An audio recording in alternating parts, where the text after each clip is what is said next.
Great to have you back. After Talk, you had a bit of a rocky period, and then the band kind of went silent in the public eye for a while, and now suddenly there's all of this yes activity, and I'm wondering where this renewed commitment and resurgence of activity is stemming from. I guess because we enjoy playing, and we wanted to go back out on the road and do some shows. You've been awfully prolific. You've got 2 new albums.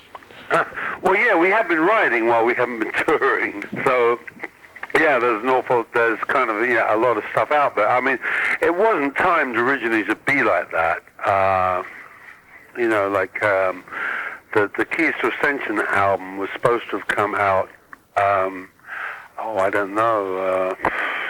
last spring, really. And that's just got delayed. Because they released one last fall, and then the Kiss Ascension 1 and then Kiss Ascension 2 was supposed to be a springtime thing. And I guess they didn't. And then when they heard that we were touring, because it's a separate record company, they obviously decided to release it. The other aspect of that question was, not only do you have all of this activity going on, but it seems that there is a new commitment to the band as well. Well, we're definitely I'm enjoying this particular incarnation of the band a lot. I think everyone else is too. I mean, it definitely seems to be a lineup we can work with for the next few years. Well into the next century. There's a pretty strong commitment to it from everyone too.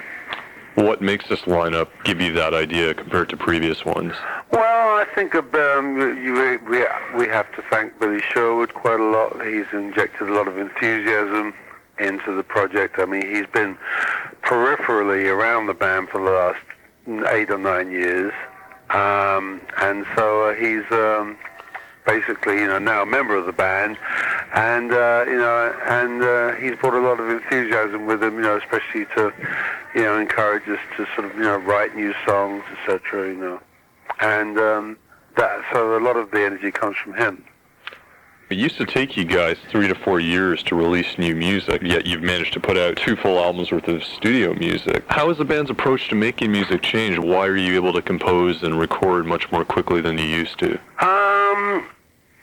Well, you got to remember, Keys to Ascension albums were initially just live albums, and then they asked us to add some new studio tracks to those, and it just so happened, I guess, that that John and I had written a few things that at the time, and we took a couple of those for Keys 1, and then and at the same time, I've been writing with Billy because he was involved in my solo project, which isn't really finished yet, but we were working on that, and some of the songs we worked on for my solo project ended up on the Open Your Eyes album, and that's kind of how. So there was, there was writing going on with different people, and then we just kind of brought it all together and realized we had a lot of stuff. Mm-hmm. And so, and Steve, of course, was also involved, in the writing, and so he brought stuff to the table, and so there was a lot to choose from. The material on these 2 records differs vastly. You've got one record being a throwback to the 70s sound and one being an extension of the 80s sound. Was that by design? Not really. As I said, the Keys album was kind of essentially a live album, and then we decided, because you got to remember Rick Wakeman plays on those 2 Keys albums, so I mean that probably had some effect on it too. And I suppose there was a slightly conscious effect that we wanted to revisit those longer pieces, and there's one of those on each of the Keys albums, and so I suppose if you want to put a stamp on it, you could say that that's the 70s. But I think the Open Your Eyes album also has a kind of a reflection of some of the simpler things we did in the 70s. Let's not forget, we also had Roundabout, and we also had, the Your Move and Us Little Good People and stuff like that in the 70s as well. So I think you'll find that, the Open Your Eyes album really combines a bit of both, the 80s Yes and the earlier 70s Yes too. You know, prior to us doing the long pieces, and it's got definitely a 90s sound to it. So we're very happy with that album. People seem to be buying it too, so this is good. Tunes on Open Your Eyes do have interesting origins. What stage were you at with your solo project prior? Well, actually, it was pretty much finished.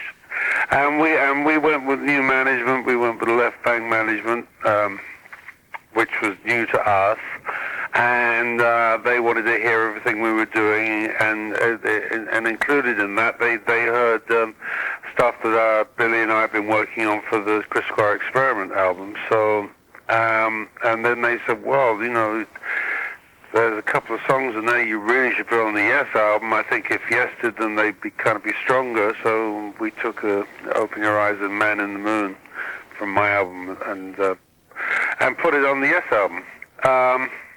So my album was kind of finished, and that maybe I should just put out my album anyway, even though it has the different versions to those two songs, because people might like to hear them like that. And of course, there's about 10 other songs too, which have never been heard. So it's pretty close to being finished. And this album is called Chemistry, right? It's called Chemistry. That's right. Yeah. It doesn't actually have a home right now, although I think I'm probably going to put it out on my own label, which I'm in the process of putting that together with Left Bank at the moment, actually. Does that bother you to have management tell you what to do with your songs? No, but you know what? But I really respect these people. They've been around for a long time. They've managed a lot of different acts. They really know the business, and they're very musically minded too. So it's been a very good meeting for us with them, because we've had very good discussions about direction and stuff. And so far, it seems to be working very well. That's why you're seeing a revitalized band out there, I think, because our business has sort of been straightened out as well, and that always helps.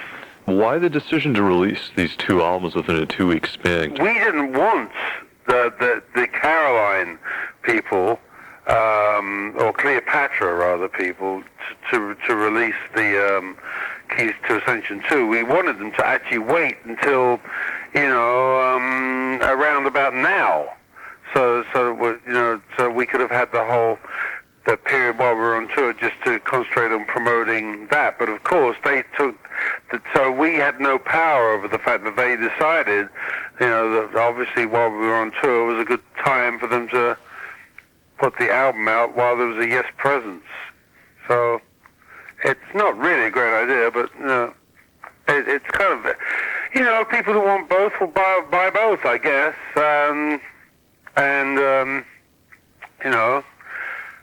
I think now we can get on with the job of promoting Open Your Eyes, because there's other songs on Open Your Eyes that we're going to be using on the radio. To promote, like You State of Mind is going to be the next radio kind of play release, and I believe we're also going to release No Way We Can Lose to a different radio format as well. So we're going to be, trying to sell more Open Your Eyes albums that way. It sounds like that's where the emphasis is. Yeah, that's right. There's a more solid plan behind it, you see, and the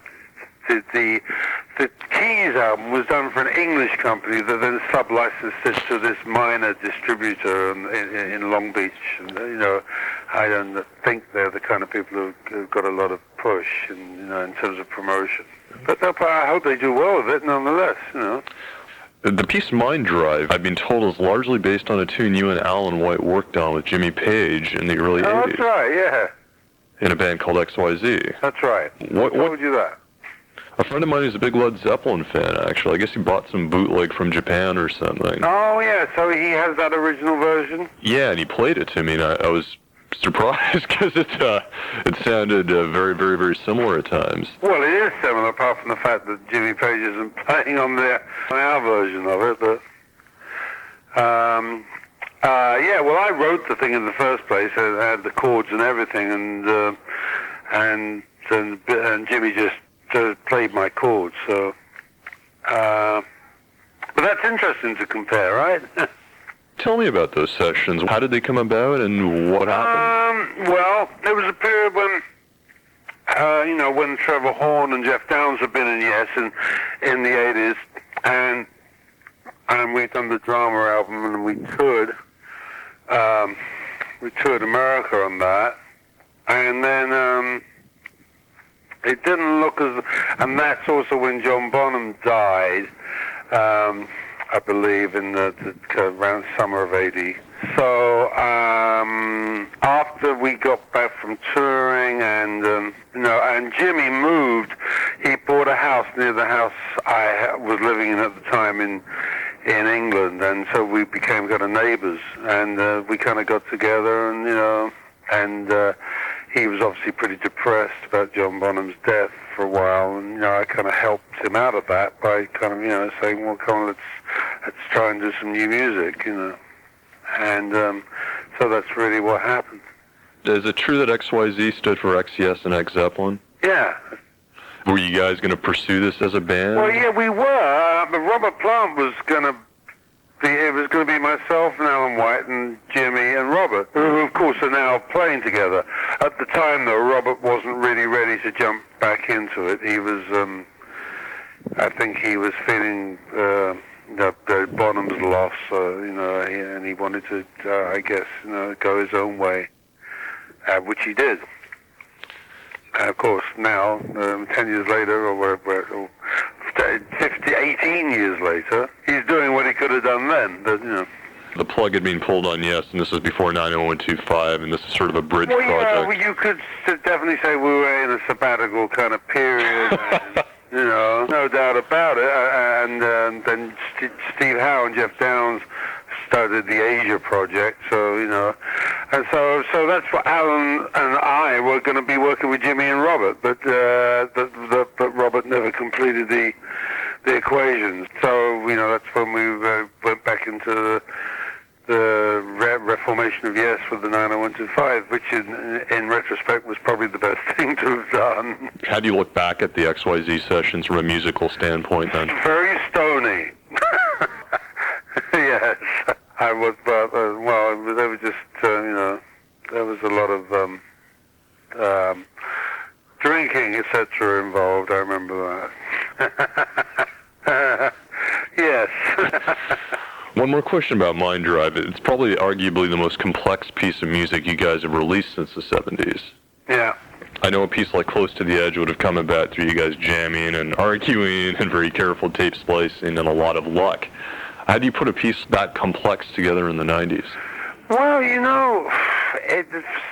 wasn't that we rehearsed it in San Luis Obispo when we were up there, Alan, myself, and John Anderson, and Steve. Yeah, Steve was there too, but he'd left town, I think, by the time we started working on that, because that was when we recorded the live sessions up in San Luis Obispo for the Keys albums, and I don't know, we seem to know it pretty well, and John and myself and Alan really put it together, the structure together in the kind of rehearsal, and then when Steve came back over from England, we just went into the studio with Billy Sherwood kind of producing, and just the three of us put it together. And then we put the vocals on, and last of all, we got Rick Wakeman for like 3 days, I think, and did all the keyboards. John, myself, and Alan kind of blueprinted it, and then we put it together in the studio. But it pretty much in the same way that we used to do pieces like that. We play a section, get that right, and then do the next section. People are curious about Billy's contribution to the band and to both projects. Why don't you describe in some detail how you work with him and his overall contribution to the band now? Well, I mean, he and I have been working together as songwriters for 10 years now, so there's that aspect of it. But there's also a great drummer, great bass player, great singer, and he's a great guitar player too, so he has all that going for him.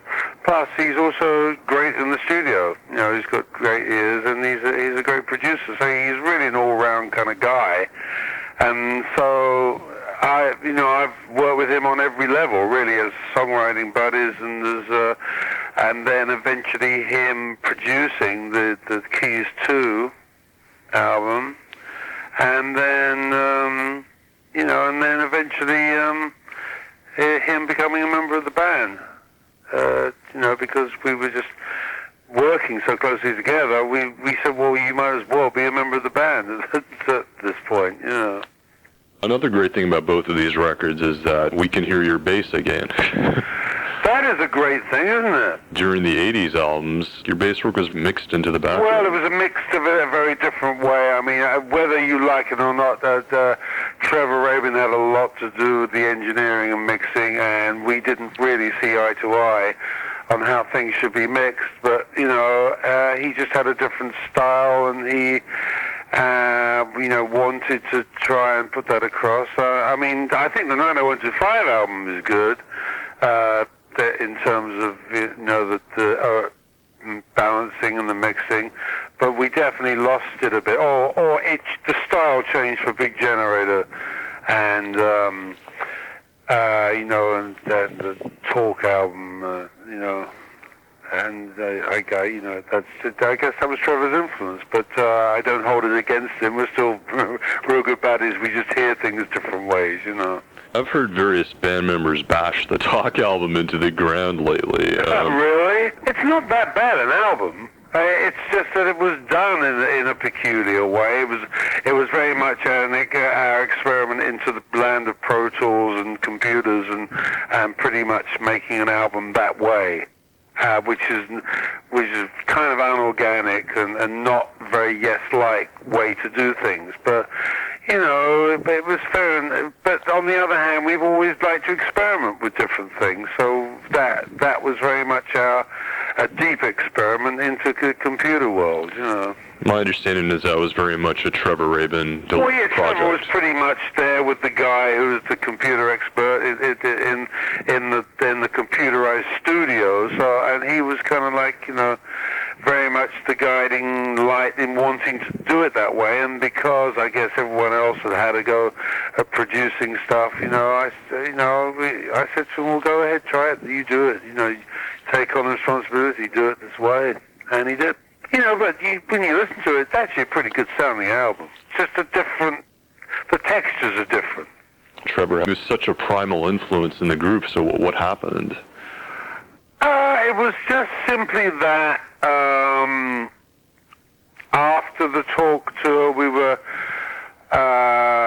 deciding what we wanted to do next, and Trevor pretty much was, had started already to work on film scores, and he was getting into it, and he liked doing that. So we just came to an agreement. He said, I'd like to go and pursue this avenue, my career, and I said, fine, and at the same time, we had these offers to do these, the Keys albums with Rick and Steve being involved, like the 70s lineup, and that was on the table. So it wasn't a big falling out. It was just business decisions that were guided by offers that were out there, yeah. The last 6 albums have been on 6 different record labels. Yeah. Why is that scenario developed? Well, I guess we lost our home at Atlantic around the time of this ABWH kind of situation, which was on Arista, and some deal went down where they moved the whole thing for the Union album. We ended up on Arista, and I don't know, and Atlantic got some money out of it, and it was some kind of deal I didn't really totally agree with, but I was advised by the management at the time that it was the best way to go, and so I kind of thought they probably knew better, but in retrospect, everything became a little bit, unhinged at that point in terms of being with the one label. Then I guess, then we had the Talk thing, which ended up on the Phil Carson's label. I don't even remember the name anymore. Victory, that's right. Hardly an apt name for that label, let me tell you. It saw nothing but lost battles, I think. But, now, but you see, but this new situation is a good one, this Beyond Music thing. And you know what, it is only a one-album deal, so I suspect that the next album will be on that as well. Strange enough, it's just kind of the parent company is Tommy Boy, which is a rap label. Explain that. It's just that Beyond is a part of Tommy Boy because the people at Beyond did the distribution deal with Tommy Boy, which I guess is part of Warner's, which is part of Time Warner, which is part of American business these days. In some ways, you can trace the seeds of your current lineup right back to that ABWH situation, can't you? Because when John decided to split off and do this, he planted the seeds for Rick and Steve to come in and come out. I think it was a very unhappy alliance from what I've heard. I haven't pried too much into it, but I don't think they were particularly happy. I don't think it was a particularly happy situation. I didn't particularly enjoy the music they were making and the songs they were doing. And Bill Bruford was playing electronic drums. It was a funny, odd thing, really. But essentially, ABWH derailed. Yes, you were doing all right with Big Generator at that point, weren't you? Big Generator did good, and it didn't really derail us. It just, John just went and did that after Big Generator because I guess he wasn't getting on with the management, I guess. I'm not quite sure what happened exactly. Only that he went and did that. John, he's always done the odd things. I didn't really react, actually. I just sat back and waited to see what would happen. And what happened was that they eventually came back to us and said, please, can you write something for this Union album, or the so-called, it wasn't called Union album then, it was actually an ABWH album that they couldn't finish because they didn't have any air-playable tracks and it was in a mess. So they came back and said, can we call this Yes Again, and can it be, like a proper Yes album, and can you and Trevor please write a couple of hits we can play on the radio? It was a bit of a salvage job, actually. That's kind of what happened. And then we had some huge 90-page contract between us, Atlantic, and the promoters, and unless you'd been to Harvard Law School, it was like a real confusing situation. The next event after ABWH was the Union lineup. It was a confused album. It was an ABWH album with four tracks from Yes West, as we used to call ourselves, and which were okay. I mean, what was the thing I had? Lift Me Up was a pretty good song, and of course the song that Billy and I wrote, The More We Live. The 8-man lineup. Why didn't it survive? Oh, because of the guitarist factor. There wasn't any particular the Steve Howe and Trevor Rabin thing. There was no love lost there really. They never had a relationship. They just used to stand at either end of the stage and kind of virtually just play, without, there was a lack of communication. I was at the Roger Dean exhibit in San Francisco. I really didn't think about how intertwined his images were with your music until I saw them all in one big batch. Right. And how would you describe his contribution to the band? I think it's great that he kind of piggybacked on our career, and to an extent vice versa we did with him. It was a good union, a good thing we got together. I sometimes doubt whether we should have to rely on on him to do all of our album covers. I mean, we didn't use him for 90125, and I really liked that cover for its simplicity.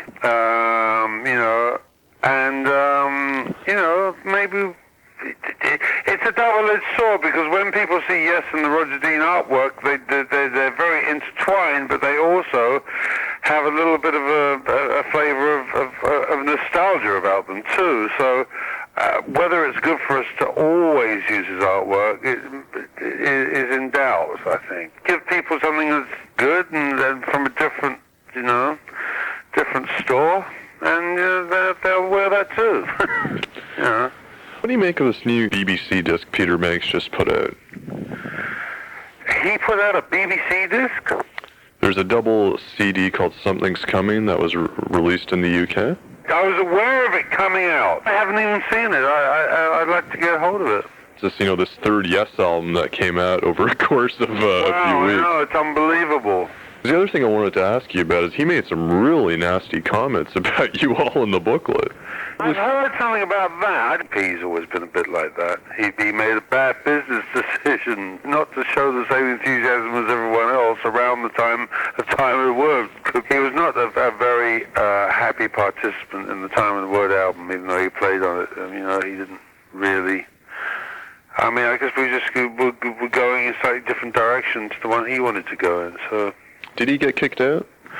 No one in Yes has ever really been kicked out. It's always been pretty much a mutual agreement to part company, when those things, usually because there's an obvious reason. Usually because the person who's left or is leaving is not really happy. That's how it usually comes about. And if that person isn't happy, then usually the other people aren't happy with that person. So that's really the way that works. Since you've been in the band for the entire history, what would you say is the highest point in it has been for you? We've had standing ovations at Madison Square Garden after the third song for 20 minutes before we could start the fourth song. That was actually 1984 that happened, when we were touring the 90125 album. So that was a pretty incredible thing. Do you hope to propel the band to that level of success again? It would be nice. It would be very nice. Probably for, as I'm saying, I'm very enthusiastic about our new management because it feels right for the first time, actually. Not just for me. I've usually always got on well with the management, but I think John Anderson is happier with this management than he has been since I can remember. So that always makes me feel good if I know that he's getting on with the people who are dealing with the business side.